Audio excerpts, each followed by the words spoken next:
Okay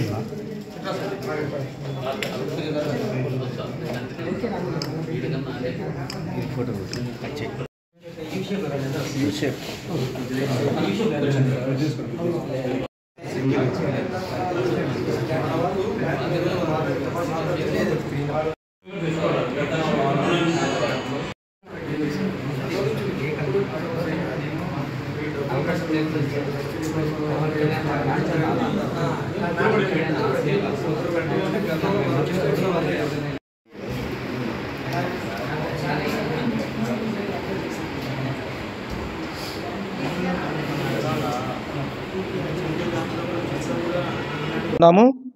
రాష్ట్ర మలమానాడు ఆధ్వర్యంలో అన్నను కలవడం జరిగింది.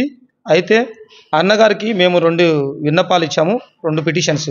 ఏమిటంటే మొదటగా వచ్చేసి ఎస్సీ లోన్లు అనేవి వితౌట్ బ్యాంక్ లింక్ ద్వారా ప్రతి రాష్ట్రంలో ప్రతి ఒక్క దళితునికి అందాలన్నది మా మొదటి డిమాండ్. ఎందుకంటే బ్యాంక్ లింక్ పెట్టడం ద్వారా బ్యాంకు మేనేజర్లు దళితులకు సహకరించకుండా ఈ లోన్లన్నీ పక్కదారి పడుతున్నాయి. కావున మేము విజయ్ కుమార్ అన్నకు మరియు జనసేన పార్టీ అన్నగారులకు మా రాష్ట్ర మలమానాడు తరపున తెలుపుకుంటున్నాము.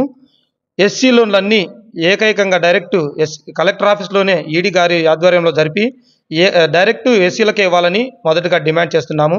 అంతేకాకుండా అన్న జనసేన పార్టీ నుంచి వచ్చారు కాబట్టి అందులో పార్టీ చాలా ఇప్పుడు చురుగ్గా పనిచేస్తుంది కాబట్టి రాష్ట్ర మలమానాడు తరపున మరొక విన్నపం ఇస్తున్నాము.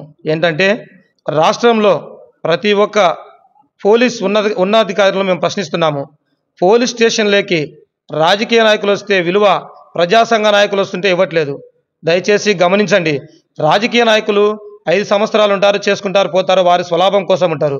కానీ ప్రజా సంఘ నాయకులు వారి జీవితాలను కూడా ప్రజల కోసం అర్పిస్తూ మేమేమి పోలీస్ స్టేషన్లకు మా సొంత ప్రయోజనాల కోసం పోయిన దాఖలాలు ఎక్కడా లేవు. దయచేసి పోలీసు ఉన్నత అధికారులు ఈ విషయాన్ని దృష్టిలో పెట్టుకొని దళిత నాయకులు ఎవరైనా సరే పోలీస్ స్టేషన్కి వస్తే వారికి ఇవ్వాల్సినటువంటి గౌరవాన్ని ఇవ్వాలి. లేదంటే పోలీసు వారికి విజ్ఞప్తి మరియు హెచ్చరికలు 2 చేస్తున్నాము. దళితులందరం కలిసి మీపైన పెద్ద ఎత్తున మేము ధర్నాలు చేసే క్రమంలో కూడా మేము ఆలోచిస్తామని చెప్పి తెలియజేసుకుంటూ నేను మీ వినోద్ కుమార్. జై భీమ్.